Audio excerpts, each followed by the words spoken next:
ನಮಸ್ಕಾರ, ನೀವು ನೋಡ್ತಾ ಇದ್ದೀರಾ ಏನ್ರಿ ಮೀಡಿಯಾ. ನಾನು ವಿದ್ಯಾ ಮಲ್ನಾಡ್.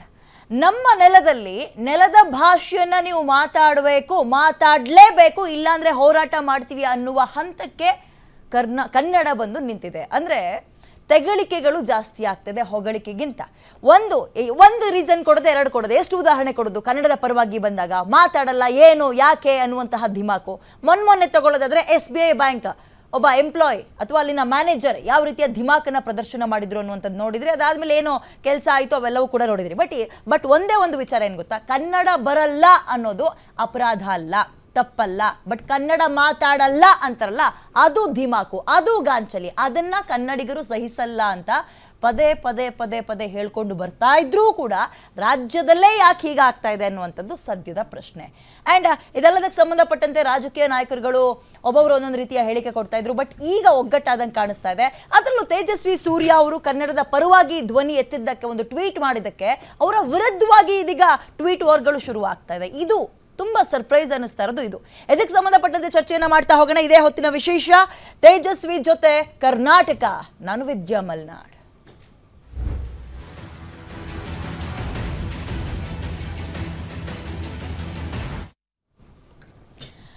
ರಾಜ್ಯದ ಸಂಸದರಾಗಿ ಕನ್ನಡದ ಪರವಾಗಿ ನಿಂತ್ಕೊಳ್ಳೋದೇ ತಪ್ಪಾ? ಇಲ್ಲ ಆಗ್ತಾ ಇರುವ ಅನಾಹುತಗಳನ್ನ ಅಥವಾ ಅನಾಚಾರಗಳನ್ನ ಅಥವಾ ಭಾಷೆಗೆ ಆಗ್ತಾ ಇರುವ ಅವಮಾನಗಳನ್ನ ಮೆಟ್ಟಿ ನಿಂತ್ಕೊಂಡು ಕನ್ನಡದ ಪರವಾಗಿ ನಿಂತ್ಕೊಳ್ತೀವಿ ಅಂತ ಹೇಳೋದೇ ದೊಡ್ಡ ಅಪರಾಧ ಆಗೋಗ್ಬಿಡ್ತಾ? ಈ ರೀತಿಯ ಪ್ರಶ್ನೆಯನ್ನ ನಮಗೆ ನಾವೇ ಕೇಳ್ಕೊಳ್ಳುವ ಸುಸಂದರ್ಭ ಇದು ರಾಜ್ಯದ ಜನತೆಗೆ. ಏನಾಯ್ತು ಹಾಗಾದ್ರೆ ನೋಡೋಣ. ಕರ್ನಾಟಕದಲ್ಲಿ ಕನ್ನಡ ಮಾತಾಡಿ ಅನ್ನೋದೇ ತಪ್ಪಾಗ್ಬಿಡುತ್ತಾ? ಬ್ಯಾಂಕ್ಗಳಲ್ಲಿ ಕನ್ನಡದಲ್ಲಿ ವ್ಯವಹರಿಸಿ ಅಂದ್ರೆ ಅದು ದೇಶದ್ರೋಹ ಆಗತ್ತಾ? ಕನ್ನಡಿಗರ ಪರ ನಿಂತ ತೇಜಸ್ವಿ ಸೂರ್ಯ ವಿರುದ್ಧ ಮಸಲತ್ತು ಮಾಡ್ತಾ ಇದ್ದಾರೆ. ತೇಜಸ್ವಿ ಸೂರ್ಯ ವಿರುದ್ಧ ಷಡ್ಯಂತ್ರ ಮಾಡ್ತಾ ಇರೋದಾದ್ರೂ ಯಾರು ಹಾಗಾದ್ರೆ? ಬೆಂಗಳೂರಿನ ನಮ್ಮ ಸಂಸದ ಕನ್ನಡಿಗರ ಪರ ದನಿ ಎತ್ತಿದ್ದೇ ತಪ್ಪಾಗ್ಬಿಡ್ತಾ? ಏನೇ ಹೇಳಿ ತೇಜಸ್ವಿ ಸೂರ್ಯ ಪರ ಇಡೀ ಕರ್ನಾಟಕ ನಿಲ್ಲತ್ತೆ. ಅವ್ರ ಭಾಷೆ ಪರವಾಗಿ ನಿಂತ್ಕೊಂಡಾಗ ಭಾಷೆ ಮತ್ತು ಭಾಷೆಯ ಜನ ಅವ್ರ ಪರವಾಗಿ ನಿಂತ್ಕೊಳ್ಳೇಬೇಕಲ್ವಾ? ಸೊ ತೇಜಸ್ವಿ ಸೂರ್ಯಗೆ ಶಬ್ಬಾಷ್ ಹೇಳಿ ಅಂತ ಈಗ ಕರ್ನಾಟಕದಲ್ಲಿ ಕನ್ನಡ ಮಾತಾಡಿ ಅಂದ್ರೆ ದೇಶದ್ರೋಹನ, ಹಿಂದಿ ಮಾತಾಡಿದ್ರೆ ಮಾತ್ರ ಅವರು ಹಿಂದೂಗಳು, ಇಲ್ಲಾಂದ್ರೆ ದೇಶದ್ರೋಹಿಗಳಾಗ್ಬಿಡ್ತಾರ? ಇನ್ನೊಂದ್ಸಲ ಹೇಳ್ತೀವಿ, ಹಿಂದಿ ರಾಷ್ಟ್ರ ಭಾಷೆ ಅಲ್ಲ, ಹಿಂದಿ ಕೇವಲ ಅಫಿಷಿಯಲ್ ಲ್ಯಾಂಗ್ವೇಜ್. ಪರಿಸ್ಥಿತಿ ಬಂತು ಅಂದ್ರೆ ಮಾತಾಡಲೇಬೇಕು ಅನ್ನುವಂತಹ ರೂಲ್ಸ್ನ ಇಲ್ಲಿ ತನಕ ಯಾರು ತಂದಿಲ್ಲ, ತರಕ್ಕೆ ರಾಜ್ಯಗಳು ಬಿಡಲ್ಲ. ಬೆಂಗಳೂರಿನ ನಮ್ಮ ಸಂಸದ ಕನ್ನಡಿಗರ ಪರ ದನಿ ಎತ್ತಿದ್ದೆ ತಪ್ಪಾಗೋಯ್ತಾ? ಏನೇ ಹೇಳಿ ತೇಜಸ್ವಿ ಸೂರ್ಯ ಪರ ಇಡೀ ಕರ್ನಾಟಕ ನಿಂತಿದೆ.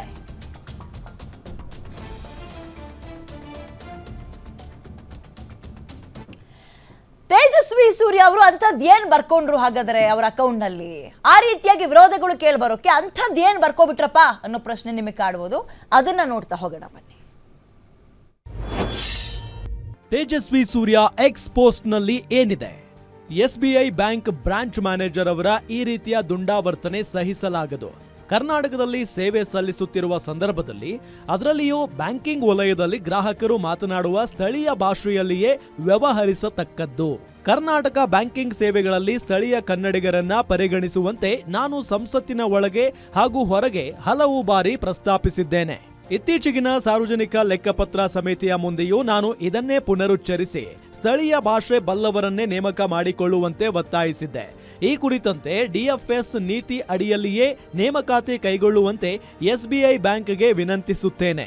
ಈ ರೀತಿಯ ವರ್ತನೆ ತೋರಿರುವ ಬ್ಯಾಂಕ್ ಅಧಿಕಾರಿ ವಿರುದ್ಧ ಸೂಕ್ತ ಕ್ರಮ ಜರುಗಿಸುವಂತೆ ಸಂಬಂಧಪಟ್ಟವರ ಬಳಿ ನಾನು ಒತ್ತಾಯಿಸಿದ್ದು, ಕರ್ನಾಟಕದಲ್ಲಿ ಸೇವೆ ಸಲ್ಲಿಸುವ ಬ್ಯಾಂಕಿಂಗ್ ವಲಯ ಸಿಬ್ಬಂದಿಗಳು ಗ್ರಾಹಕರೊಂದಿಗೆ ಕನ್ನಡದಲ್ಲೇ ವ್ಯವಹರಿಸುವ ಅಗತ್ಯತೆ ಇದೆ.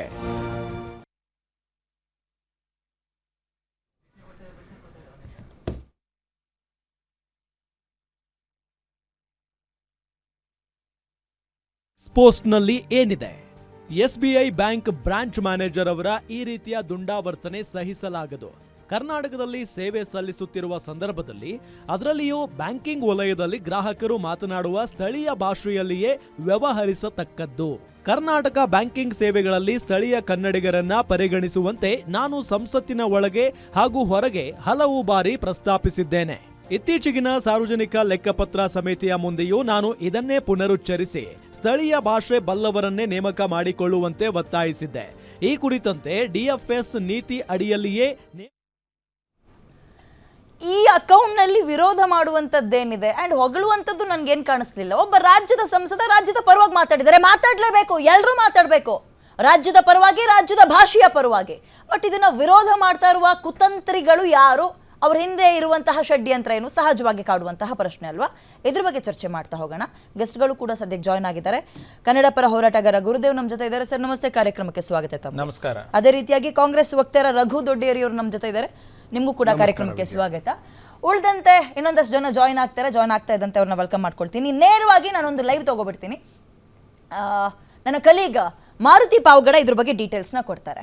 ಮಾರುತಿ, ನನ್ನ ನೇರವಾದ ಪ್ರಶ್ನೆ ಇಷ್ಟೇ, ಅವ್ರು ಹಾಕಿರುವಂತಹ ಪೋಸ್ಟ್ನಲ್ಲಿ ವಾವ್ ಅಂತ ಹೊಗಳುವ ಪದಗಳನ್ನ ನಾನು ಗಮನಿಸಲಿಲ್ಲ. ಬಿಕಾಸ್ ರಾಜ್ಯದ ಪರವಾಗಿ ರಾಜ್ಯದ ಸಂಸದ ಒಬ್ಬ ಮಾತನಾಡಬೇಕಾಗಿರೋ ಮಾತುಗಳನ್ನ ಆಡಿದ್ದಾರೆ.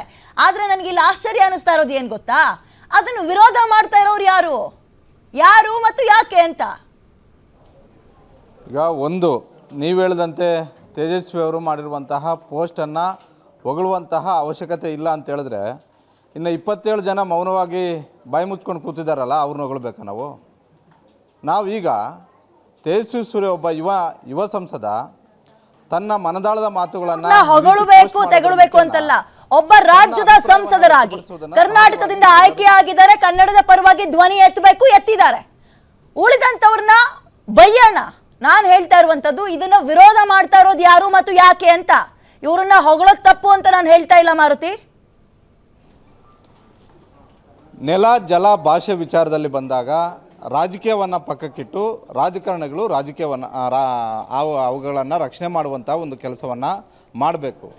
ಈಗ ನಮಗೆ ಪದೇ ಪದೇ ಬೆಂಗಳೂರಲ್ಲಿ ಆಗ್ತಾ ಇರುವಂಥ ಸಮಸ್ಯೆ ಏನು ಅಂತ ಹೇಳಿದ್ರೆ, ಭಾಷೆಯ ಬಗ್ಗೆ ಹಲವು ಬಾರಿ ಭಾಳಷ್ಟು ಪದೇ ಪ್ರತಿ ವಾರವೂ ಕೂಡ ಇಂಥ ಒಂದು ಹೇಳಿಕೆಗಳು ಬರ್ತಾ ಇದ್ದಾವೆ.